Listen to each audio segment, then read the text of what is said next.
Let us gather our minds around a question so piercing, so profoundly unsettling, that to truly consider it is to feel the very ground of history shift beneath our feet. It is not a question of mere dates or diplomatic treaties. It is a question that strikes at the heart of identity, of memory, of a rupture so vast its echoes still shape our world today. Where go kings sold as commoners on the ship, did men who once sat in council, who wore the eagle's feather of authority, who carried the sacred staff of their people, find themselves shackled ankle to wrist, stripped of every symbol, reduced to a line in a ledger under the heading prime mail cargo? This is not a question designed for a simple yes or no, though the historical evidence whispers a terrifying affirmation. This is a question we must ask to understand the sheer scale of the catastrophe, and more importantly, to discover the unkillable flame that survived it. For in grappling with this, we do more than study the past. We unlock a fundamental truth about the nature of our own spirit and the unfinished project of reclaiming what was meant to be erased. To even approach this question, we must first rebuild in our minds the world that was targeted. We must envision the Igbo world not as a monolithic tribe, but as a vibrant, complex civilization of republics and sacred monarchies. There were kings, yes, the Eze or Obi, but theirs was not the absolutism of European court. Their authority was woven into an intricate tapestry of balance, the council of elders, the assembly of the community, the powerful voice of women's society. These leaders were the custodians of history, the mediators of the divine, the embodiments of a people's covenant with the land and with their ancestors. They were not just political figures. They were living libraries of law, philosophy, and spiritual technology. Their value to their community was immeasurable, defined by wisdom, lineage, and sacred duty. Then we must force ourselves to look upon the machinery of the transatlantic slave trade. This system was not a random snatching of anonymous villagers. It was an industrial-scale enterprise of dehumanization, and its logic was brutally economic. It did not see kings. It did not see priests. It did not see artists or philosophers. It saw only units of labor, assessed by muscle, tooth, and age. The meticulous records kept by ship captains and plantation owners carefully note men, women, boys, girls, and sometimes country marks, but they are utterly silent on titles, achievements, or societal roles. To the trade, a king was a commoner if he could lift a barrel. A master blacksmith was a commoner if he could swing a hoe. The system was designed expressly to erase those distinctions, to create a blank slate of brutishness upon which a new identity, that of the enslaved, could be violently written. When we follow the historical threads, the reports of slave rebellions led by individuals who displayed unmistakable strategic command and natural authority, the fragments of oral history that speak of princes in the holds of ships, the sheer statistical probability that among the million, the architects of society were captured, we are led to a chilling and inescapable conclusion. Yes, kings were sold as commoners, philosophers were sold as field hands, priestesses were sold as domestics. The great crime was not merely the physical kidnapping, horrific as it was. The greater crime was the attempted theft of context. It was an assault on memory itself. It was the deliberate severing of a people from their own benchmarks of excellence, from their own models of leadership, from their very understanding of what they were capable of building. They sought to make the descendants believe they sprang from a line of nameless, cultureless peasants, because a people who believe they have no noble past will not easily conceive of a noble future. But here is where the story turns. Here is where we move from historical tragedy to a revelation of unimaginable strength. For if kings were indeed on those ships, then the resilience we celebrate takes on a new, staggering dimension. It means the survival of African culture in the Americas was not a happy accident of peasant folklore. It was a deliberate act of preservation by the most sophisticated minds of a civilization operating under the most punishing conditions ever devised. That elder telling stories under the cover of night might have been a griot, a historian sworn to his duty. That woman healing with herbs might have been a priestess of a healing cult, guarding her knowledge. That man organizing a slowdown or a covert prayer meeting might have been applying the principles of decentralized governance he once practiced in a village square. The kings on the ships did not cease to be kings because a bill of sale declared it so. Their kingship was forced inward to become a kingship of the spirit, a stubborn, unyielding sovereignty of the mind that no auction block could shatter. This changes everything about how we see ourselves. It means the longing for excellence that burns in you is not a vague ambition. It may be the echo of a royal mandate. The strategic thinking you apply to navigate a difficult world is not just street smarts. It may be the inheritance of statecraft.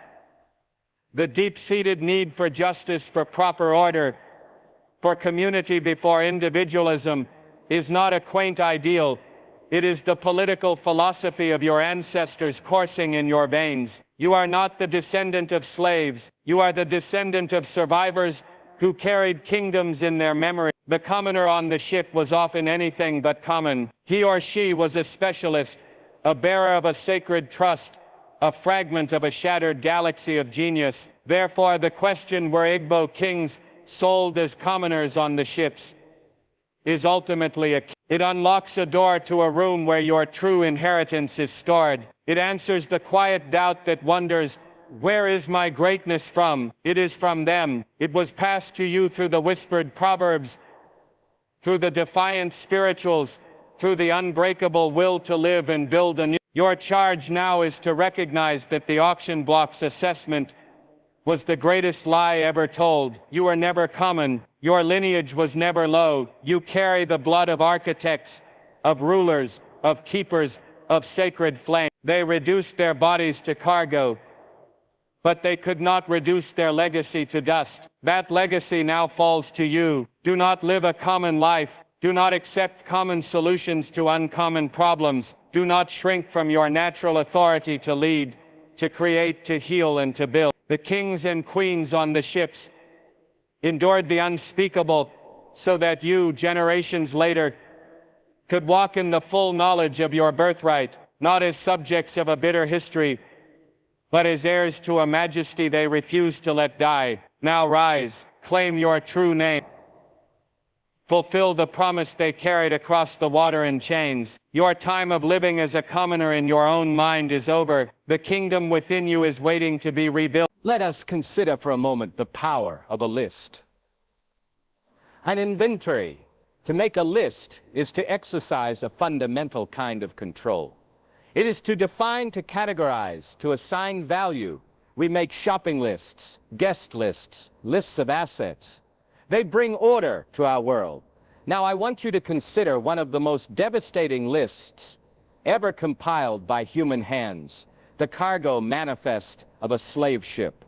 On its surface it is a dry, bureaucratic document, columns of figures, notations of health or defect, records of rum and textiles traded.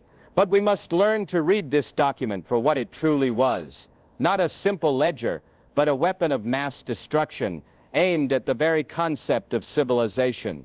The auction block's lie began long before the terrified individual stood upon its planks. It was inscribed in ink in these ship logs. This was where the erasure was made official. In these columns, a man who was uneasy, a king who embodied the history and law of his people, became an anonymous entry, No, 47, male, prime, 5'8". A woman who was an Omu, a marketplace ruler and spiritual leader, became No, 12, female, likely breeder. A master blacksmith whose hands could make iron sing was reduced to a measurement of musculature, stout. A diviner who read the will of the ancestors was marked only by the scarification on his cheeks, noted merely as country marks. The lie was in the categories themselves. The ledger had no column for title, no entry for occupation, no line for sacred duty. It recognized only age, sex, and physical utility. In that act of record-keeping, entire universes of meaning were deleted. A civilization with its hierarchies of respect, its lineages of artistry, its complex systems of governance and faith, was processed into a brutal, simple arithmetic of flesh. This was not an oversight, it was the core function. The machine of the trade could not afford to acknowledge the humanity it trafficked, for to do so would be to admit its own damnation. So it created a paper reality, a fictional world where people were not people but units of production. The auction block was merely the physical stage where this paper lie was performed, where No. 47 was poked, prodded, and sold to the highest bidder, his true name, his true story, silenced forever in the legal and commercial record. But to understand the profound depth of this crime, we must understand what was being erased. We are not speaking of a generic African identity. We are speaking of specific, towering achievement. We are speaking of the constitutional democracies of the Igbo, where governance was a communal dialogue. We are speaking of the philosophical schools of the Mali Empire, where scholars debated law and astronomy in We are speaking of the bronze casters of Benin, whose artistry was a form of historical documentation. The cargo list erased all of that. It declared by its very design that none of that mattered, that the man on the block had no past worthy of noting, only a future of labor to be extracted. This created a grotesque historical vacuum for the descendant. It severed the tangible link between the past and the present, making it seem as if the leap from the horrors of the Middle Passage to the struggle for freedom was a leap from nothingness, rather than a continuation of a long-standing tradition of self-governance and cultural excellence. The lie told us we were nobodies who became somebodies. The truth is we were somebodies who were forcibly called nobodies, and who had to fight with every ounce of our being to remember and reactivate that original truth. Yet in the face of this systematic erasure, the human spirit authored a magnificent contradiction. Because while the cargo list tried to erase civilization, it could not erase the civilized minds trapped within the system. The knowledge, the skills, the worldview, these could not be logged in a column or sold on a block. The king, now called No. 47, might have lost his regalia, but he retained his strategic mind, his understanding of group dynamics, his innate sense of justice. That knowledge resurfaced in the plotting of rebellions, in the establishment of Maroon societies with their own complex laws, in the quiet, steady leadership within the slave quarter. The priestess, now listed as a breeder, guarded her spiritual knowledge and became the root doctor, the keeper of rituals, the secret midwife of both babies and hope. The cargo list declared them blank slates, but they defied that declaration every day by drawing from the deep wells of memory and identity that the paperwork could never touch. They carried the blueprints of their civilizations in their minds, and in the harsh new world, they began, brick by painful brick, to rebuild. They used the materials at hand, Christianity, the European language, the tools of the plantation, but the architectural principles were their own: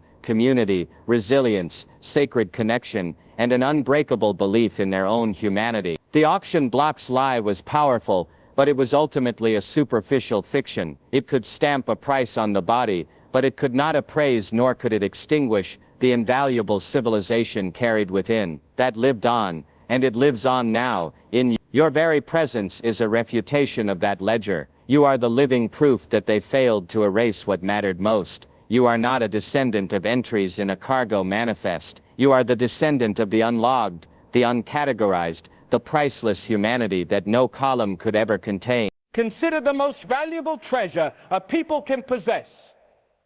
It is not gold, for gold can be mined and stolen. It is not land, for land can be seized and colonized. The most valuable treasure, the one that is truly unconquerable, is a living body of knowledge. It is the accumulated wisdom of how to build, how to govern, how to heal, how to create beauty, and how to understand one's place in the cosmos. This was the true wealth that walked in chains onto those ships. Not the physical bodies, tragic as their suffering was, but the sophisticated minds within them, minds that held the architectural plans for entire civilization. When the system of slavery sought to reduce these individuals to mere muscle and bone, to brute labor with no history and no future, it confronted a profound and unexpected resistance. This resistance was not always a violent uprising, though those occurred. It was something more subtle, more enduring, and in the long run, more revolutionary. Was the sovereign act of remembrance. It was the defiant daily choice to remember who you were and to enact that memory piece by fragile piece in a world designed to make you forget. This was royalty in remembrance. It was kingship and queenship exercised not over territory, but over the inner landscape of identity in the fragile, reclaimed spaces of community. When every external symbol of authority was stripped away, the staff, the crown, the regalia, authority itself did not vanish. It retreated to its last unassailable fortress, memory, and from that fortress it waged a quiet war for the future. This was a transfer of sovereignty from the external to the internal. A man who once sat in a council hut, whose word carried the weight of precedent and law, now found his physical kingdom gone. But the council hut did not disappear. It was reconstructed in the hidden meetings held deep in the woods after sundown. There in the brush arbor or the secluded clearing, the principles of debate, of consensus, of collective decision-making were secretly revived. This was the AHA, the Community Assembly, reborn as a Maroon Parliament. The elder who remembered the stories became a living archive, a griot in exile, with every telling of an Anansi story that encoded survival tactics, with every fragment of a proverb that explained human nature, with every song that carried the tonal patterns of a homeland language. He was performing a royal duty, the preservation of the people's intellectual and spiritual lineage. He was minting a currency of meaning that the slave economy could not recognize and therefore could not debate. A woman who remembered the properties of roots and herbs, who knew the rituals for birth and for crossing over, became a sovereign healer. In a system that viewed black bodies as disposable tools, her knowledge declared that these bodies were sacred, worthy of care, and connected to the natural world in a profound way. Her healing was a political act, a reassertion of value and autonomy. This remembrance was not a passive nostalgia. It was an active, creative synthesis. It was the application of an ancient blueprint to new and hostile material. The complex rhythmic languages of West Africa, used for communication and ceremony, met the restrictions of the plantation and were transformed into the polyrhythms of work songs, spirituals, and later the blues and jazz. These were not merely forms of entertainment or lament. They were sophisticated systems of encoded communication, emotional endurance, and philosophical expression. They were proof that the artistic and intellectual standards of a civilization had survived, adapting their form, but not surrendering their complexity. The ancestral reverence for the dead, a cornerstone of many African spiritual systems, refused to die. It transmuted into the vibrant celebratory practices of the Caribbean and South American Dia de los Muertos, or the New Orleans second-line funeral. These were not mere folk traditions, they were the enduring performance of a worldview that sees the community as including the ancestors, that sees life and death as a continuum. This was the survival of a royal cosmology, a way of ordering the universe that no enslaver could dictate. Therefore, the legacy you carry is not one of cultural scraps salvaged from a wreck. It is the legacy of a deliberate, courageous, and brilliant project of cultural sovereignty. Your instinct for community organization, your deep-seated respect for elders, your creative impulse to make a way out of no way, these are not random genetic traits. They are the living heirlooms of that sovereign remembrance. They are the tools that were sharpened in the secret meetings and passed down through generations. You are not the descendant of people who lost their culture. You are the descendant of cultural architects who, under the most extreme duress imaginable, performed the ultimate act of preservation. They remembered the blueprint, and with sheer force of will they began rebuilding the palace in a foreign land, using whatever bricks they could find. Every time you choose unity over division, every time you create beauty in a barren space, every time you seek knowledge to empower your community, you are not just living your life, you are continuing that sovereign act. You are accepting the crown of remembrance they safeguarded for you. You are ruling over the territory of your own potential, using laws of resilience and grace that were written long ago and protected at a cost we can scarcely imagine. That royalty is not a title from the past, it is a responsibility in the present. It asks you to remember and then, with the materials of your time, to build. What you carry within you is often spoken of as an inheritance. And that is true, but we have softened that word, made it sound like a passive bequest, a chest of old treasures left in an attic for you to occasionally admire. I am here today to tell you that what you have received is something far more urgent, far more active, and far more demanding. It is not an inheritance to be admired. It is a mandate to be enacted. It is not a relic. It is a charge. To understand this, you must see with clear eyes what was truly at stake on those auction blocks and in those cargo holds. It was not merely the selling of human labor. It was an intent auction of authority itself. They sought to sell the right of a people to govern themselves, to define their own reality, to chart their own destiny. They put a price on the sacred staff of the elder and sold it as firewood. They took the crown of a queen and melted it down for coin. They looked upon systems of law, philosophy, and social order that had sustained civilizations for millennia and declared, this has no value here. Your authority is null and void. But they made a fatal miscalculation. They could sell the body that held the authority. They could burn the symbols that represented it. But they could not locate the source of that authority to drag it onto the block. They could not find a price for the will to be free. They could not auction the memory of self-determination, that authority, the innate sovereign right to direct one's own life and contribute to one's community, could not be commodified. It was non-negotiable. It went into the hold of the ship, into the fields, into the quarters, and it survived. And now it has been passed down generation to generation, not as a gentle heirloom, but as a pressing mandate. It is the uncompromising instruction from the past.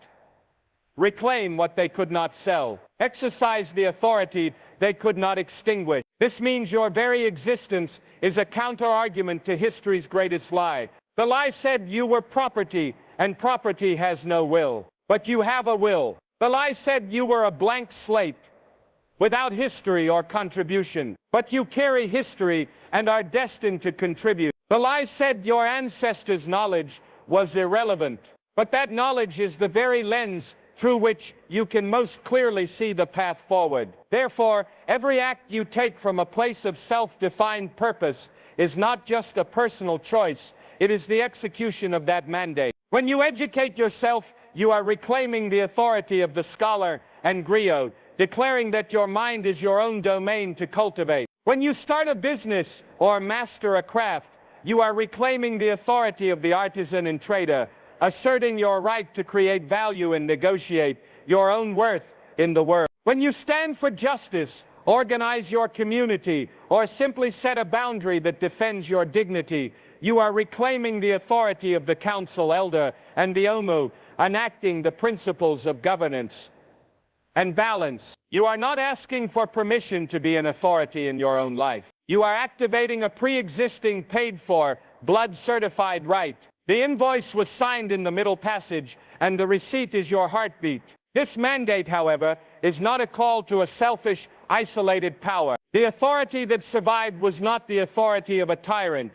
It was the authority of a stakeholder in a communal project. It is an authority that is inextricably linked to responsibility. Your ancestors preserved not just the idea of individual freedom, but the more complex and profound idea of communal sovereignty. Theirs was a kingship of service, a leadership born of collective need. Therefore, your mandate is dual, to sovereignly govern your own life and to contribute to the governance and uplift of your community. To hoard this reclaimed authority for personal gain alone is to misunderstand its source. It was kept alive in the songs sung together, in the plots hatched in unison, in the shared raising of children. Its power is in its connection. Your personal success, then, is not the end goal. It is a tool for building the kind of world your ancestors remembered and fought for, a world of balance, respect, and self-determination. Your inheritance commands you to build not just a career, but a context. Not just wealth, but a legacy of wholeness. So feel the weight of it. This is not a light burden, but it is a glorious one. You are not starting from zero, building a fragile identity on the shifting sand of what the world tells you that you are. You are building on the bedrock of an authority that withstood the auction block. You are the living answer to the question they thought they had settled with chains. Do not live a life of intellectual or spiritual tenancy, renting your ideas and your sense of worth from a system that once denied you had any. Take ownership. Occupy the full expanse of your potential. Lead with the confidence of someone who knows that leadership is your birthright. Create with the assurance of someone whose lineage is one of unbroken innovation. The mandate is clear. The authority is yours. They could not sell it. They could not drown it. They could not beat it out of your grandmother's grandmother. It has been delivered intact to you. Now the only question that remains is this: what will you in your sovereign power choose to build with it? The construction site is your life, and the blueprint is etched in your soul. Begin the work.